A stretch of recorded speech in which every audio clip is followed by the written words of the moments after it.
Olá, sejam bem-vindos ao Pod Contas, o podcast da Escola Paulista de Contas Públicas, a EPCP. Eu sou Maurício Bento, servidor da Escola de Contas, e hoje nós vamos falar sobre sustentabilidade na administração pública.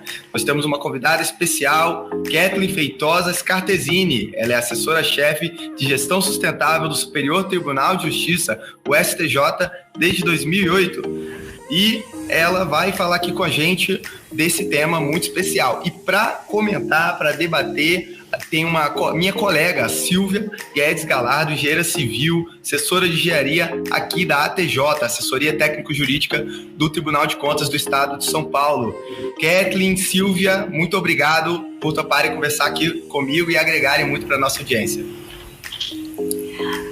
Obrigada, Maurício, pelo convite. Agradeço especialmente a toda a equipe da Escola do Tribunal de Contas do Estado de São Paulo por estar presente e a gente discutir esse tema que é fundamental para quem licita, né, para quem compra, para o gestor público. Obrigada, Silvia. Que prazer estar aqui com vocês dois. Eu que agradeço Maurício pelo Pod Contas desse tema tão interessante, tão importante no tribunal, né? A gente já tem aí o nosso Observatório do Futuro, a gente tem o objetivo estratégico de sustentabilidade dentro do nosso planejamento estratégico, então é um assunto que é de bastante relevância tanto para o tribunal quanto para os jurisdicionados também, e a gente vai poder hoje abrilhantar o assunto com o conhecimento da doutora Kathleen. Não, perfeito, e eu estou muito privilegiado aqui de participar dessa conversa. Kathleen, que é uma referência aí em Brasília, 25 anos de experiência, Silvia também aqui uma referência para nós aqui em São Paulo. Isso é um ótimo papo e eu privilegiado aqui de participar. Eu queria começar, então, com um ponto já interessante, que é sobre o ponto da sustentabilidade na administração pública. Muitas vezes a gente pensa em sustentabilidade, pensa em meio ambiente. E é claro que essas duas palavras aí estão muito relacionadas. Sustentabilidade ambiental é um ponto extremamente importante, mas existem outros pontos, né? Quando falamos de sustentabilidade, por exemplo, tem a questão social, econômica, financeira. E aí eu queria começar essa conversa com uma questão mais geral, que é justamente, Kathleen, se você pudesse dar para nós uma visão geral desse conceito mais moderno até de sustentabilidade. Com muito prazer, Maurício. Realmente, você tem razão. Normalmente, quando a gente fala em sustentabilidade, vem verde na cabeça. E as pessoas lembram muito do pilar ambiental. Mas, quando esse conceito surgiu, né, de desenvolvimento sustentável, John Elkington, que é um sociólogo inglês, ele cunhou um termo super importante que a gente usa na academia, quando a gente fala de sustentabilidade, desde o seu início, que foi o triple bottom line, o tripé básico da sustentabilidade. E ele diz que esse termo, né, sustentabilidade não é possível você alcançar se você não tiver esse olhar tridimensional, o olhar para o ambiente, o olhar para a economia e o olhar para o social. E é importante que se diga que essas três dimensões, elas são totalmente, eu diria até que, olhando agora para a Agenda 2030 e já trazendo isso para essa nossa realidade, né, são dimensões que elas se interrelacionam, né? Porque eu não tenho como olhar para o meio ambiente sem olhar para a economia, eu não tenho como olhar para a economia sem desconsiderar, ou sem considerar, questões ambientais, né? Com relação, por exemplo, ao uso dos recursos naturais, como é que eu estou tratando os resíduos, e um pilar tão importante quanto os outros dois, que seria o social, que é composto o quê? Das pessoas, né? É a minha população. Como é que eu estou tratando quem está usufruindo daquele negócio, o mercado local, valorizando, por exemplo, comerciantes locais, desenvolvendo cidades. Então, assim, quando você olha para a sustentabilidade, Maurício, é necessário que nós tenhamos um olhar mais ampliado, mais sistêmico, onde uma coisa não existe sem as outras, né? Isso John Elkington falou lá em 1994, mas nós tivemos outros estudiosos que a gente cita muito, que reforçaram isso ao longo do tempo, inclusive trazendo outras dimensões, que é o caso, por exemplo, do professor Amartya Sen, que falava muito sobre ética e economia. A gente está vendo muito isso nos nossos dias atuais, inclusive questões que são olhadas pelos tribunais de conta, né? Que são as políticas de integridade, né? A questão ética. Então, eu tenho que olhar para a sustentabilidade sob o viés ético também. Não basta a econômica, não basta a ambiental, não basta a social. Eu também tenho que ter valores condizentes com os meus projetos, né? Valores que são fundamentais para a minha instituição, e como que eu estou me relacionando com os meus fornecedores. Será que eles estão observando essas questões? Isso é sustentabilidade por um outro viés, né? Temos também o professor Inácio Sachs, que trouxe milhares outras dimensões de sustentabilidade. Olha, ele trouxe sustentabilidade política, por exemplo, e nós estamos vendo agora uma situação, né, insustentável politicamente. Vamos trazer um dado atual: guerra na Ucrânia. Né? Uma situação que está trazendo uma instabilidade com relação ao fornecimento de recursos naturais, de diversos produtos, que nós estamos sentindo, inclusive, os reflexos disso aqui. A Europa está sentindo muito o reflexo, né, dessa instabilidade política. Então, sustentabilidade também tem um viés político. Tem as questões culturais que estão atreladas ao pilar social, né? O respeito, por exemplo, a populações tradicionais. Nós acabamos, né, de presenciar, aliás, ainda estamos presenciando a situação dos Yanomamis. Inclusive, por exemplo, a aquisição de alimentos que não estão condizentes com a alimentação local. Então, temos que olhar para essas questões, né? Vale a pena citar também a sustentabilidade sob o viés jurídico-político, que é muito falado pelo professor Juarez Freitas, e aqui eu já deixo um hashtag, fica a dica, né, de ler o livro dele, Sustentabilidade e Direito ao Futuro. Questões que são também compartilhadas pela minha amicíssima querida professora Tereza Vilac, da Advocacia Geral da União. Então, Maurício, dá para a gente ter uma ideia, né, de que sustentabilidade é praticamente tudo. Recentemente, inclusive, vale a pena citar, a gente passou por uma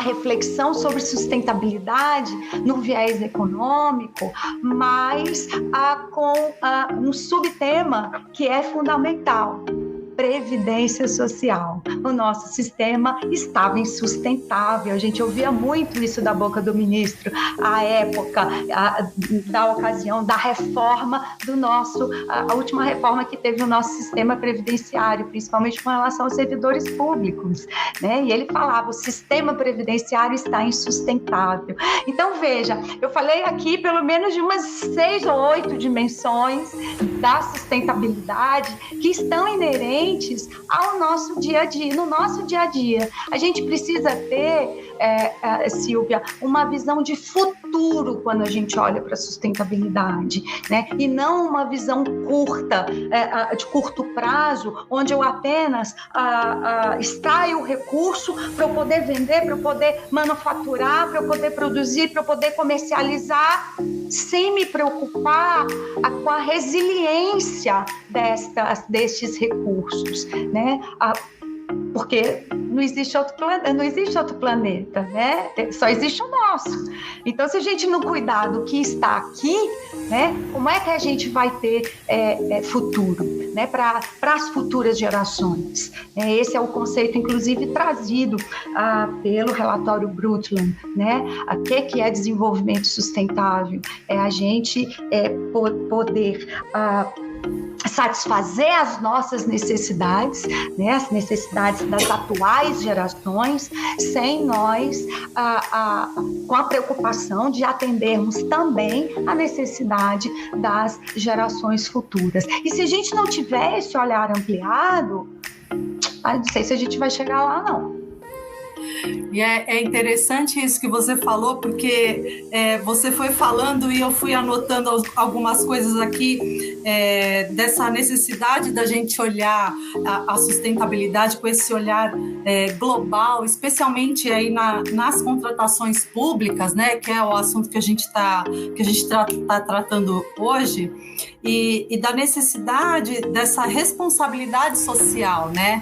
A sustentabilidade, a preocupação com a sustentabilidade não deixa de ser uma responsabilidade social, tanto com a geração que vai usufruir daquela contratação, daquele serviço, né, quanto das futuras.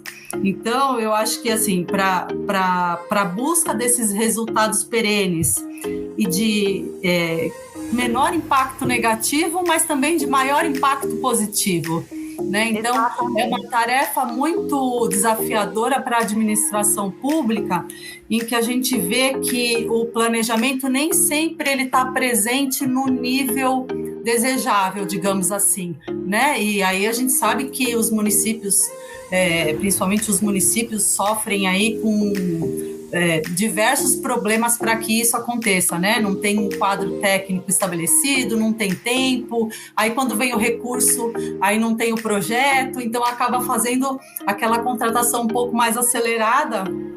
E aí acho que a grande dificuldade que a gente tem de fazer esse olhar mais global e uma contratação mais qualificada é ainda essa ausência de planejamento, né? E que a nova lei veio batendo tão forte e cobrando, e a gente vai se estruturando e criando modelos de documentos e de etapas para ver se a gente consegue chegar num objetivo mais sustentável aí nas diversas frentes, né, da sustentabilidade. É verdade, Silvia. Você tocou num ponto que eu diria que é o ponto principal, o ponto elementar de todo o processo de contratação ou de compra. Chama-se planejamento. E como a gente se planeja mal. Como a gente ainda é deficiente nesse processo. Primeiro porque a gente olha para o atendimento de uma necessidade de forma emergente. E aí isso acaba dificultando o nosso planejamento. Mas nem tudo está perdido, tá? A nova lei de licitações, ela trouxe aí algum olhar, né, bastante especial para a questão da sustentabilidade. E eu acredito que a gente tem um normativo agora, evidentemente que faltam ainda algumas regulamentações, mas nos trouxe um olhar mais apurado, né, sobre a importância do planejamento.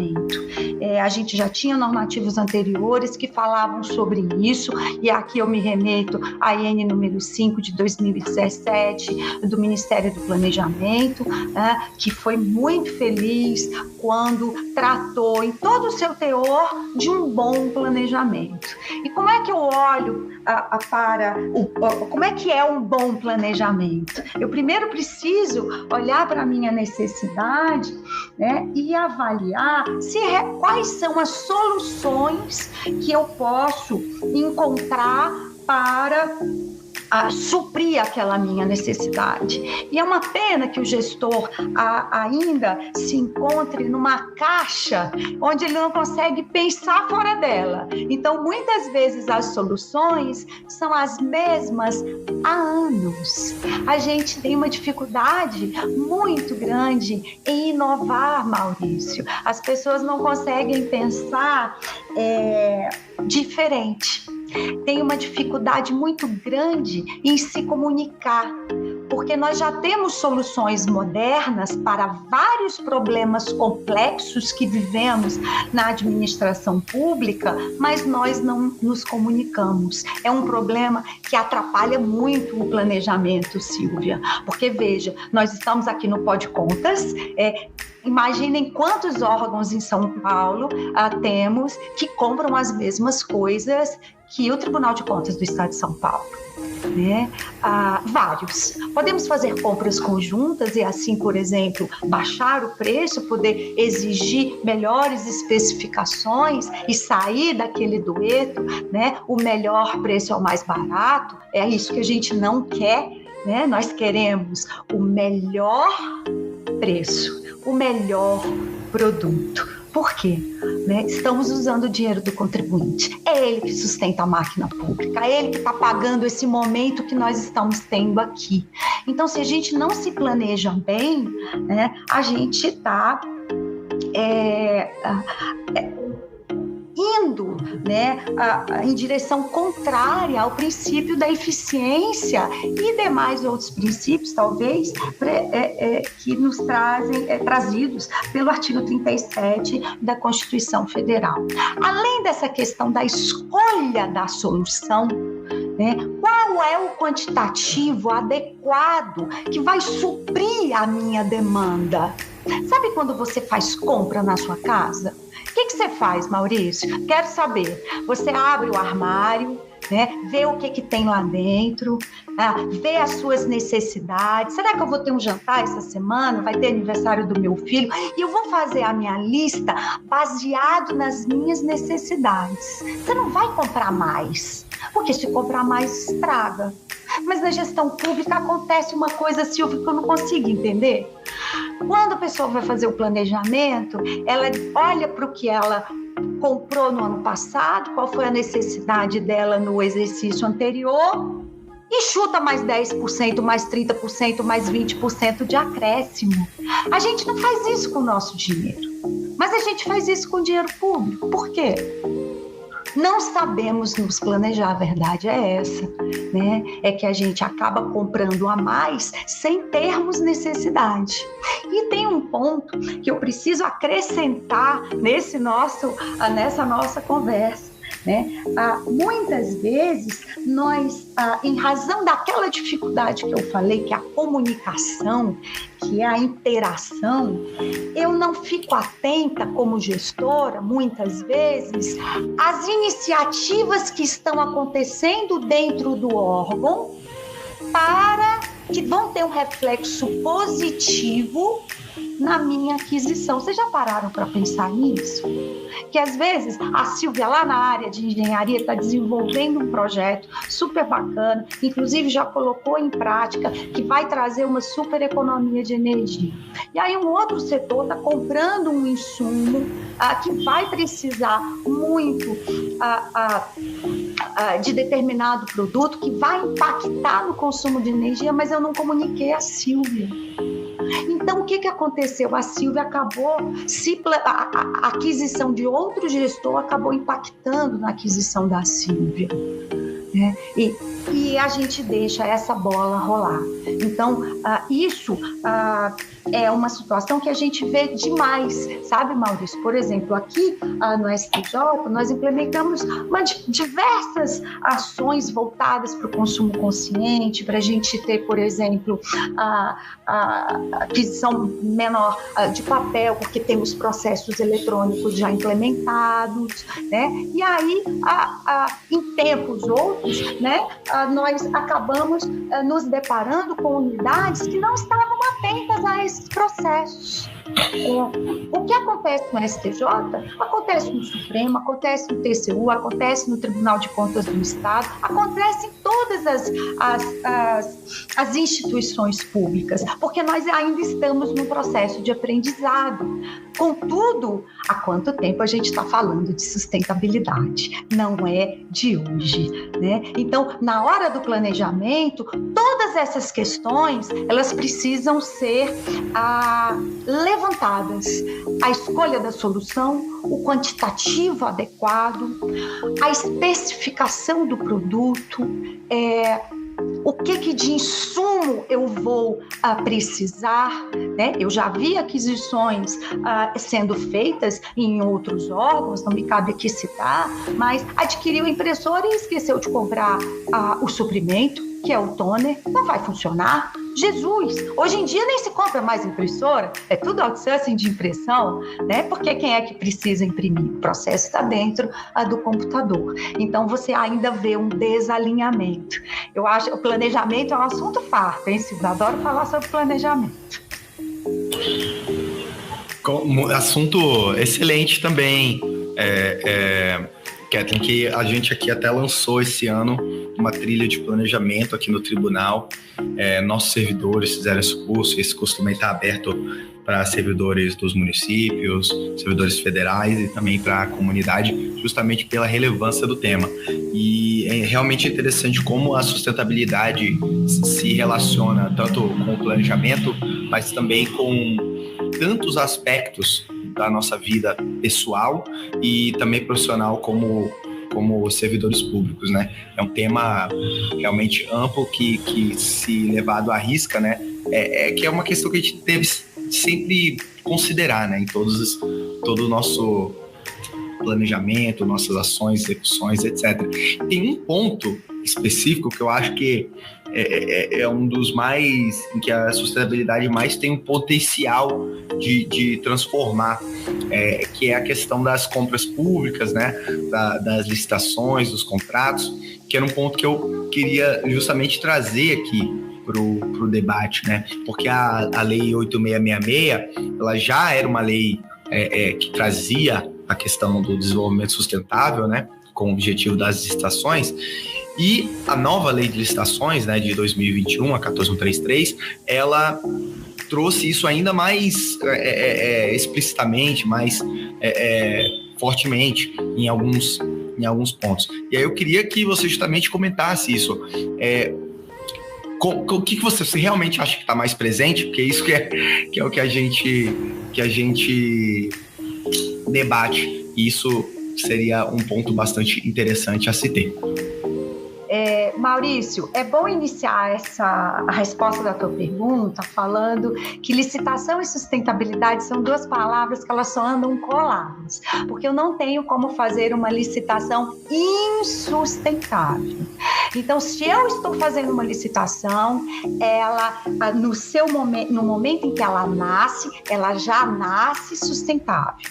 Ela pode ser mais ou menos sustentável, a depender dos pontos que eu estou conseguindo olhar. Um planejamento mal feito vai deixar a minha licitação menos sustentável. Uma especificação que não olha para o ciclo de vida do objeto, por exemplo, como aquele produto é feito, quais os recursos que são utilizados, quais os selos que são exigidos, ela vai ser menos sustentável, né? Como que eu estou executando aquele contrato, por exemplo, vai depender de eu deixar a minha licitação mais ou menos sustentável, porque eu posso usar da melhor forma aquele recurso e posso também usar de forma ineficiente. E, por fim, a gestão do resíduo. Se eu estou estou fazendo a gestão adequada do resíduo que resultou daquela contratação.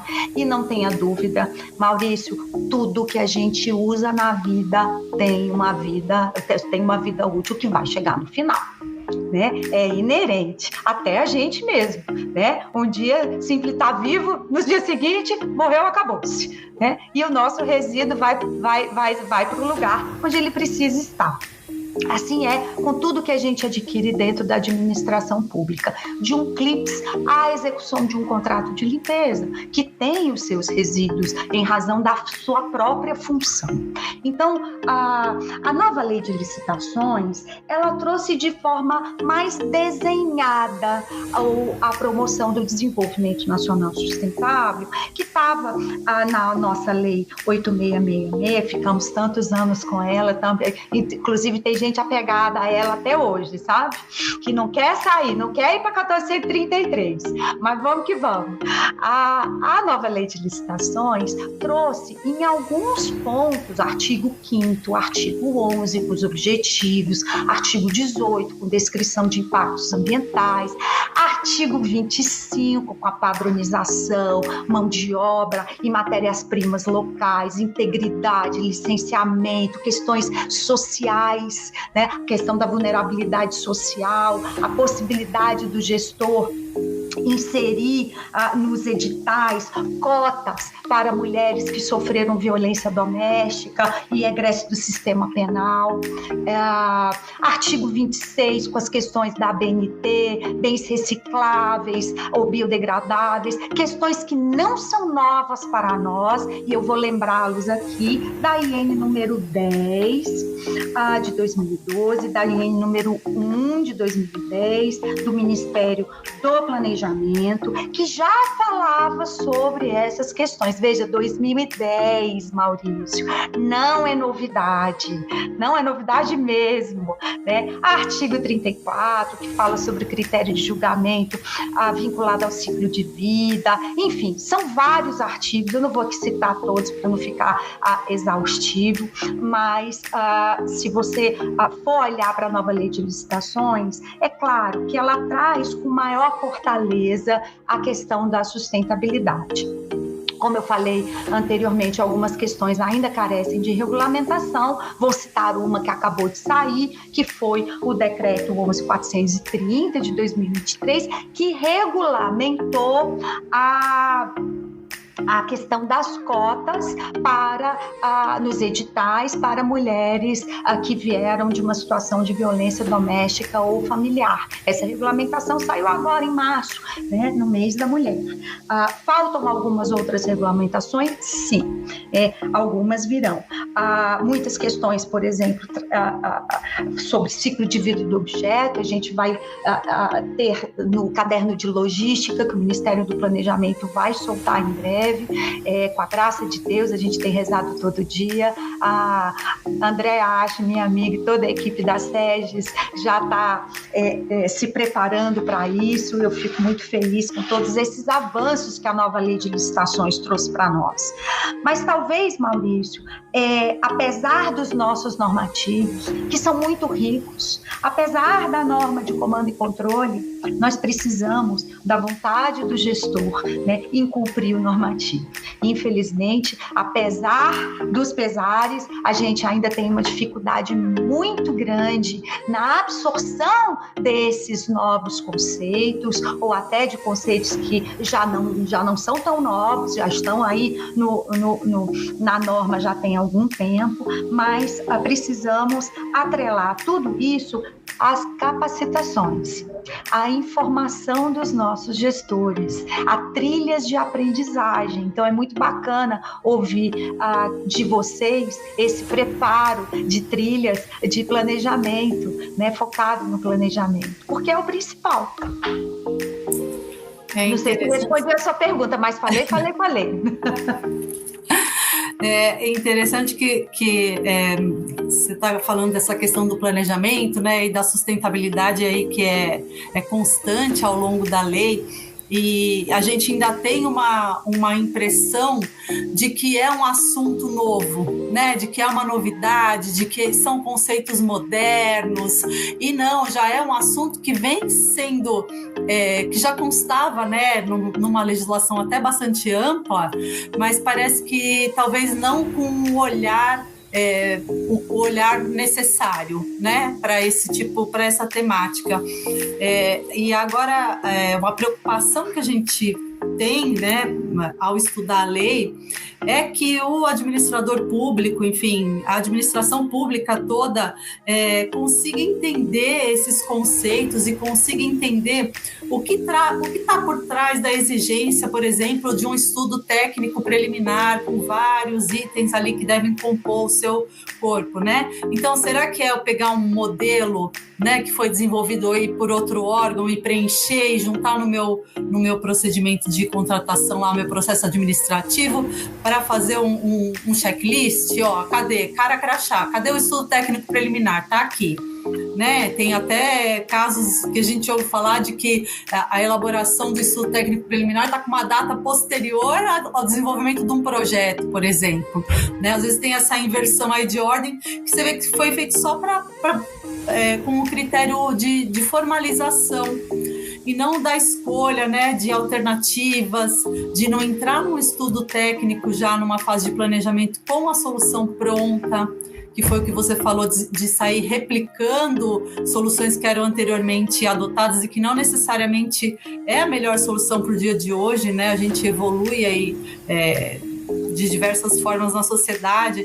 Então, fazer esse estudo de mercado, esse olhar para a parte de dentro da administração, né, e poder concatenar as diversas ações, de repente, com a elaboração do plano de contratações anual de forma conjunta pela administração, né, com todas as áreas podendo falar, olha, eu vou precisar disso, eu estou desenvolvendo isso, e aí, quem sabe com esse documento também que faz esse retrato mais global, né, seja possível ir adequando as contratações.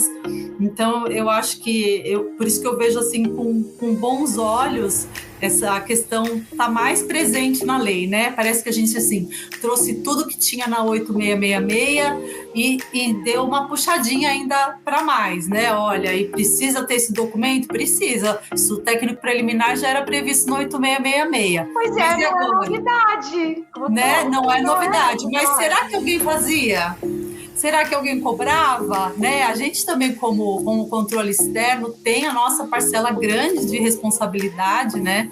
Tanto na orientação do jurisdicionado como na cobrança, mas a gente não quer cobrar. A gente não quer apontar, tá faltando, você não fez, tá incompleto. A gente quer ver, né, o planejamento em todas as suas etapas. Eu acho que você falou um ponto que é muito interessante.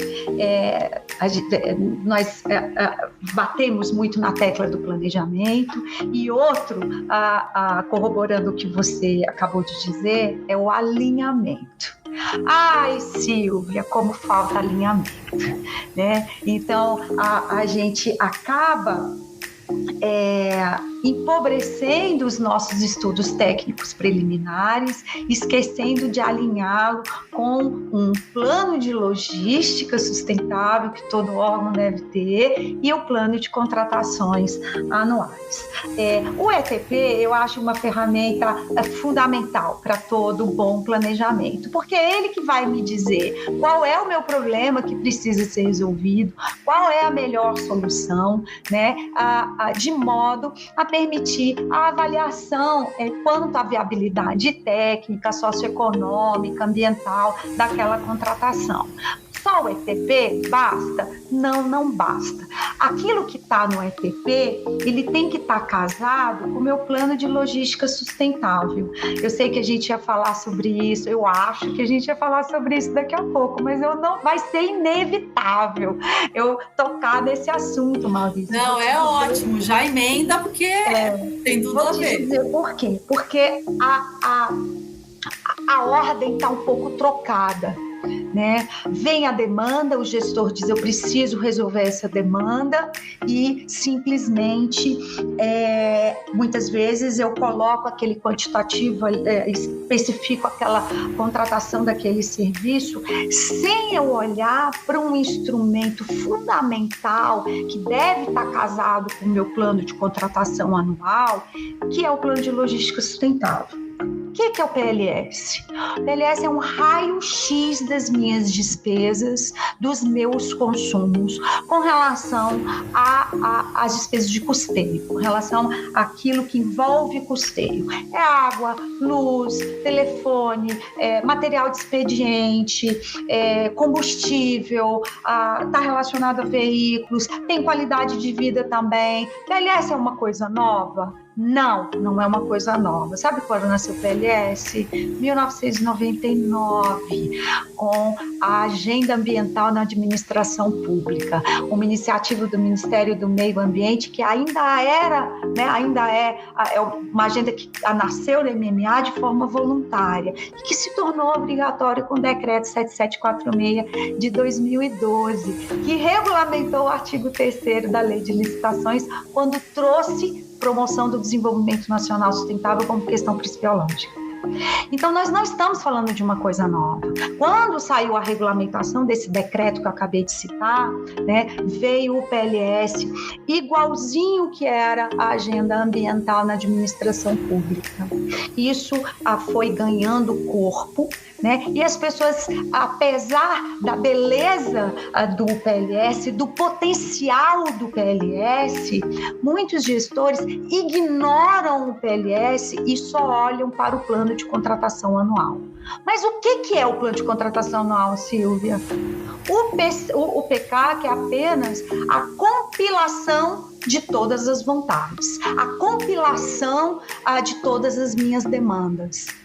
Mas peraí, eu não tenho uma estratégia? Eu não tenho um objetivo? Eu não sei onde é que eu quero chegar. Está no meu plano estratégico institucional. Meus valores, os meus, sob várias perspectivas. É o etéreo.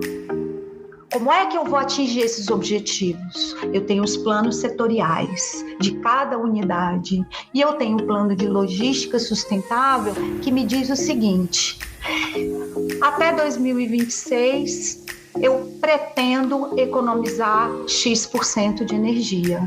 Então, tudo que eu comprar que demandar energia elétrica vai impactar no meu PLS. Então, ele tem que vir em primeiro lugar. Eu tenho que olhar primeiro a minha meta, para depois eu construir o meu plano de contratação. Vou dar um exemplo mais simples, mais próximo da nossa realidade. Queremos ir para a Disney no final do ano, Maurício. Eu, você e a Silvia. Vamos fazer uma belíssima viagem. Vamos conhecer todos os parques. Só que, se nós continuarmos gastando o que nós estamos gastando nas nossas casas, indo a restaurante, né, todo dia, enfim, comprando roupa todo dia, vai ter dinheiro para a gente ir para a Disney? Não vai. Então, a gente precisa economizar. Por quê? Porque nós temos uma meta para atingir, que é a nossa viagem. Vamos trazer esse exemplo para a administração pública. Eu quero economizar energia, ou eu quero economizar papel, ou eu quero ser mais eficiente no meu contrato de vigilância. Como é que eu vou atingir essa meta? Eu vou atingir essa meta com uma série de ações que eu vou implementar, que muitas delas vão se transformar em aquisições, vão se transformar em outras contratações, mas eu preciso estar atenta na minha meta, aonde é que eu quero chegar. E isso é que vai fazer o alinhamento entre dois instrumentos muito importantes no processo de contratação: PLS e plano de contratações anual. Aí sim, eu vou estar falando a mesma língua dentro da minha instituição. Eu vou estar alinhada com todas as minhas unidades, traçando o mesmo caminho em prol de um objetivo único. Esse é o segredo do negócio. Mas até hoje, o que o gestor público tem feito? Eu estou falando de forma geral, né? Por favor, não me entendam mal. A gente pensa apenas na lista de compra. Vamos colocar todo mundo numa lista de compra? O plano de contratações anual é isso, né? De forma muito simplista, evidentemente. Mas eu não posso olhar apenas para a lista de compra anual sem entender, né? Sem perceber, sem internalizar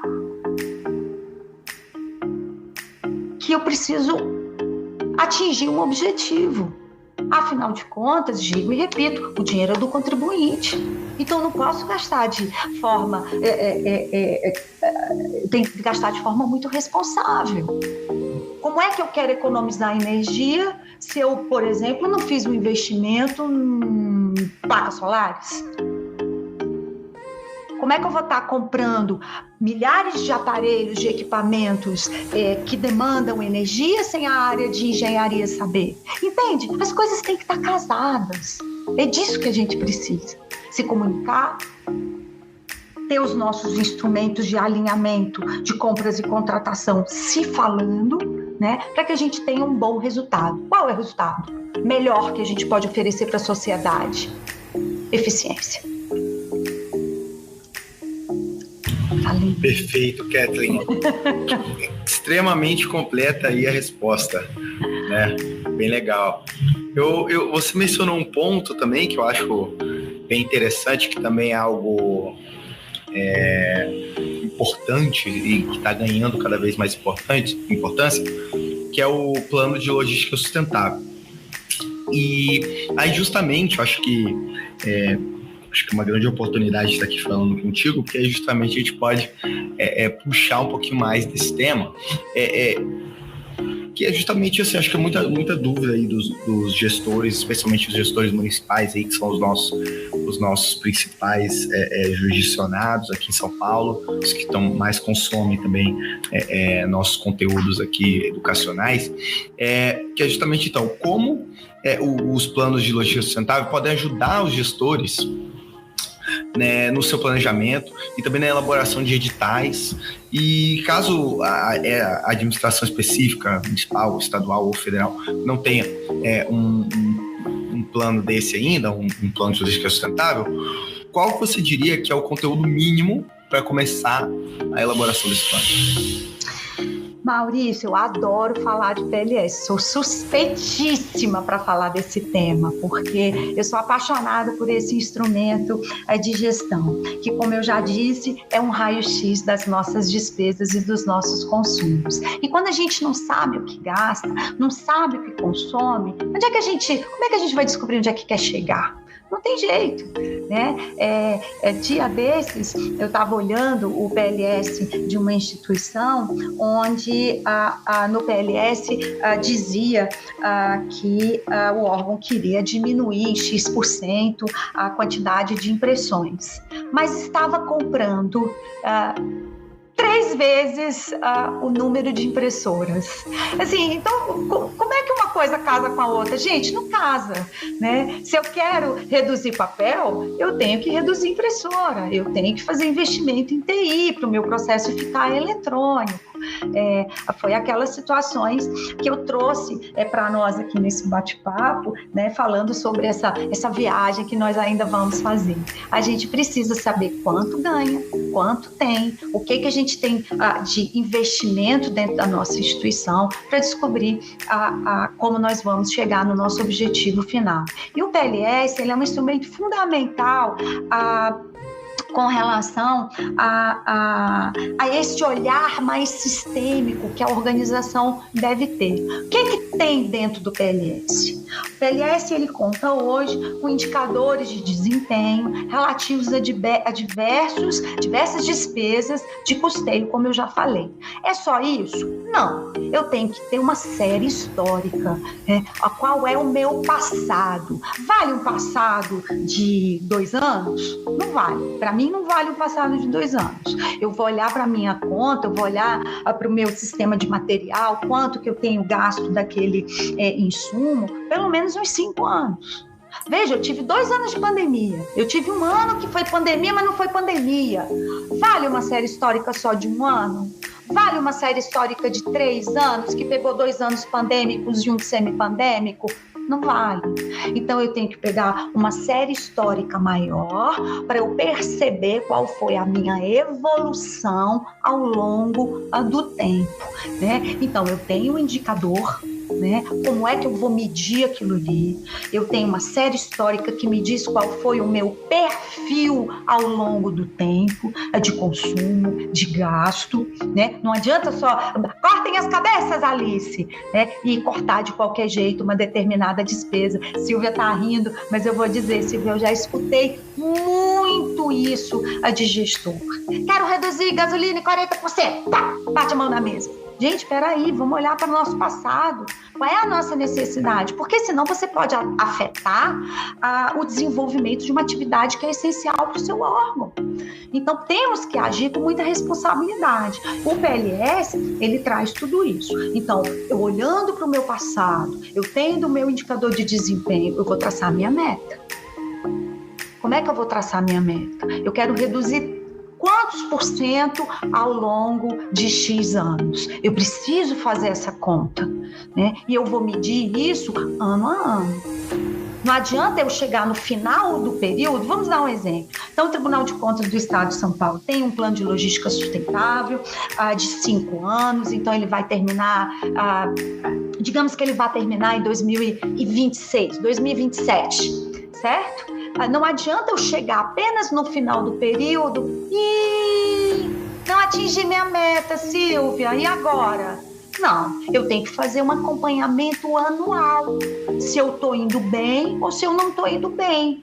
Porque a depender do meu desempenho anual, eu vou implementar mais ações que vão fazer com que eu possa atingir a minha meta. Não adianta chegar no final, pessoal, chegou o final do ano, nós não vamos para Disney. A gente não acompanhou mês a mês qual estava sendo o nosso gasto e o quanto a gente estava precisando economizar para chegar no final do ano e atingir o que a gente quer. Então, nós precisamos monitorar os nossos desempenhos, né? Pode ser um monitoramento mensal? Pode, vai dar um trabalho danado. Vamos fazer um monitoramento anual, né? Isso vai depender muito do item que você está monitorando. Aqui no STJ, por exemplo, nós fazemos um monitoramento mensal do consumo de papel. É um item que está dentro do nosso PLS, que para nós é fundamental. Por quê? Porque eu tenho um processo eletrônico implementado. Então, estou muito atenta, né, com o meu contrato de outsourcing de impressão, quantas pessoas têm impresso nas suas unidades, têm imprimido nas suas unidades, quanto elas estão gastando de papel. E o material de expediente que o papel traz consigo. Então, tem alguns itens, Silvia, que são muito interessantes, Maurício, que eles são como um imã, sabe? Eles chamam outros itens. E o papel é um desses casos. Quanto mais consumo de papel, mais impressora, mais toner de impressora, mais lápis, mais caneta, mais elástico, mais borracha, mais tesoura, mais tudo. Só que eu estou me modernizando. Eu tenho um objetivo para atingir que está dentro do meu PLS. Então, eu tenho que ficar com olhos de lince em cima dessas despesas. E o que complementa o PLS? É o plano de ação. O que é que eu vou fazer para conseguir atingir a meta que eu coloquei no meu PLS? As despesas, os consumos, eles não baixam, eles não se tornam mais eficientes apenas por uma questão, digamos, um milagre. Não acontece milagre na gestão pública, né? Como é que eu vou economizar energia, Silvia? E você que é da engenharia do Tribunal de Contas do Estado de São Paulo, sabe exatamente como é que a gente vai economizar energia. São ações que têm que ser feitas não apenas pela área, unidade técnica, mas por todo o corpo funcional de uma instituição. Então, o PLS, feito pela unidade técnica, porque ela é que conhece o desempenho, todas as nuances que estão por trás de cada indicador. Então, engenharia vai cuidar de quê? De água, de energia. O transporte vai cuidar de combustível, de veículo, suprimentos, almoxarifado. Essas áreas técnicas têm as informações, elas vão reunir essas informações que devem ser coordenadas, né, evidentemente por uma unidade que possa compilar todos esses dados, construir um bom PLS, né, e ficar atento se isso está alinhado com o plano de contratação anual. Então, resumindo sua pergunta, Maurício, indicador de desempenho, série histórica de gasto e consumo, meta alinhada com o plano estratégico do órgão, que foi o que nós falamos aqui, metodologia de implementação, monitoramento e um plano de ação. Pensa que é fácil? Não é fácil não, ser gestor público, mas a gente adora. Com certeza, Kathleen, fácil não é, nem um pouco, né? Acho que todas essas variáveis que você colocou, e ainda tem sempre aquela questão, né, da entrega do serviço, de entregar um serviço bem feito, e aí considerar essas questões de sustentabilidade para o longo prazo. Você tem que tentar, você tem a demanda do curto prazo, a demanda do médio prazo, a demanda do longo prazo, juntar tudo isso, fazer um serviço bem feito, dá muito trabalho, mas eu acho que discussões como essas ajudam a dar um norte para o gestor, né? Para ele, para justamente saber, primeiramente, antes de fazer alguma coisa, você tem que saber que variáveis você tem que considerar, que pontos você tem que considerar. Acho que você citou muito legal em alguns pontos que vocês monitoram, até, por exemplo, gasto de papel, né? Justamente, você quer diminuir o gasto de papel, a primeira coisa que você tem que fazer é saber quanto papel você gasta. No outro ano, você gastou mais, menos, por quê? Acho que isso também, essa questão dos indicadores, né? Que também é algo essencial no planejamento e na execução de políticas públicas, né? Então, na verdade, se eu quero ser mais eficiente em todo o meu processo de trabalho, olha quantas nuances eu tenho que observar. Você falou no consumo de papel, na verdade, eu não quero reduzir papel. Você sabe o que eu quero? Eu quero modernizar o meu processo de trabalho. Mas para eu modernizar o meu processo de trabalho, eu preciso reduzir papel. Porque o papel, ele deixa o meu processo de trabalho lento, inacessível, né? Ele tramita de forma não transparente. Não é todo mundo que tem acesso, né? Então, o meu objetivo maior, sabe onde é que ele está? No plano estratégico da minha instituição. Por isso que é importante ter um plano estratégico bem robusto, que revele exatamente quais são os valores da instituição e onde é que ela quer chegar. Perfeito, né? Exatamente. Olha, acho que isso ficou bem legal, né? Mostrou o que monitorar o papel pode te dizer, né? Te diz muita coisa, sem dúvida. Queria, então, abrir agora, se vocês quiserem fazer alguma consideração final, pra gente, antes da gente encerrar. Eu queria, na verdade, agradecer, porque eu acho que eu ficaria mais algumas boas horas escutando a doutora Kathleen falando, que foi uma delícia, assim, uma aula super completa. Minhas expectativas já eram altas e foram superadas. Eu acho que a gente teve uma visão bem geral da importância do planejamento, da importância de desenvolvimento de instrumentos de planejamento adequados, né, como esse que a gente citou agora ao finalzinho do plano de logística sustentável. Então, das atitudes não serem um fim em si mesma, né, que é a questão do exemplo que você deu do papel, né, então são questões estratégicas da administração que vão sendo detalhadas e desenvolvidas até que se chegue numa ação, né? Mas sempre fundamentada em critérios aí de sustentabilidade econômica, ambiental e social. Acho que deu para a gente ter esse panorama geral e eu, pelo menos, aprendi muito, anotei muita coisa aqui, já tenho matéria de estudo para os próximos 5 anos, eu acho.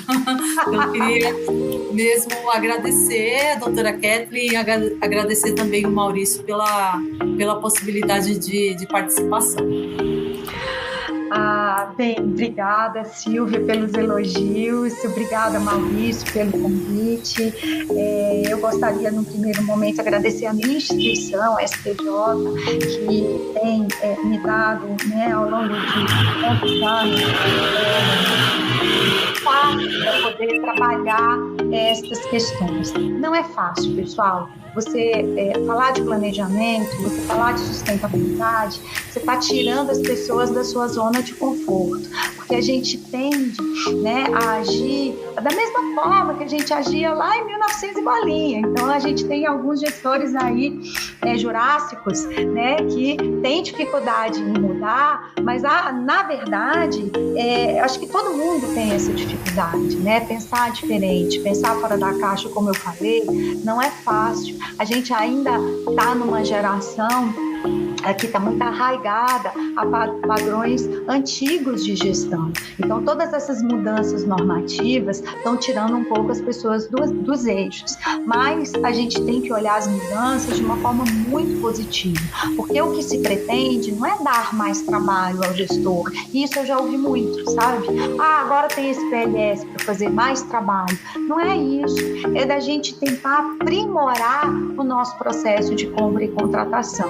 E eu gostaria apenas de chamar a atenção para um ponto fundamental que a gente não teve tempo de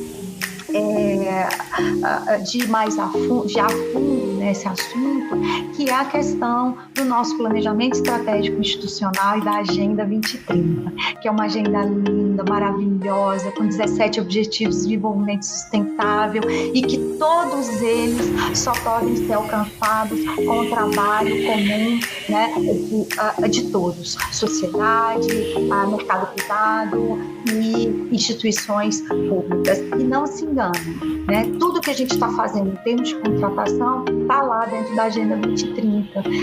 Aqui, Silvia, a gente conseguiu dar uma evoluída nas nossas análises com relação a critérios de sustentabilidade. E nossas notas técnicas, o primeiro ponto que é avaliado, né, com relação à inserção do critério de sustentabilidade numa compra ou numa aquisição é plano estratégico institucional e quais são os ODS que estão sendo afetados pela minha compra ou pela minha aquisição. Isso vai me dar um norte, né? Como que eu estou contribuindo para a sociedade, como que eu estou contribuindo para o planeta, né? Como que eu estou contribuindo para uma política pública internacional da qual o país é signatário e que a gente não pode, né, fugir, né, disso aí.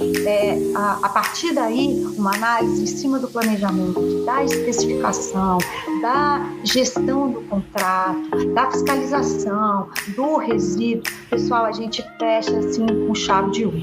Não somos perfeitos, né? Temos muito ainda o que aprender, mas é muito interessante espaços como esse para que a gente possa discutir, interagir, porque, pessoal, a gente não precisa mais inventar a roda. Tem muita gente com solução pronta, mas que para você absorvê-la, você tem que olhar para a sua realidade. Então, complementando o que o Maurício falou anteriormente, é muito importante que a gente faça uma análise de cenários, né, internos, externos, cenários futuros, mudanças que vêm por aí, né? Porque o nosso mundo ele gira muito rápido, né? Vídeo que a gente viveu nesses últimos 2-3 anos. É isso. Muito obrigada pela oportunidade.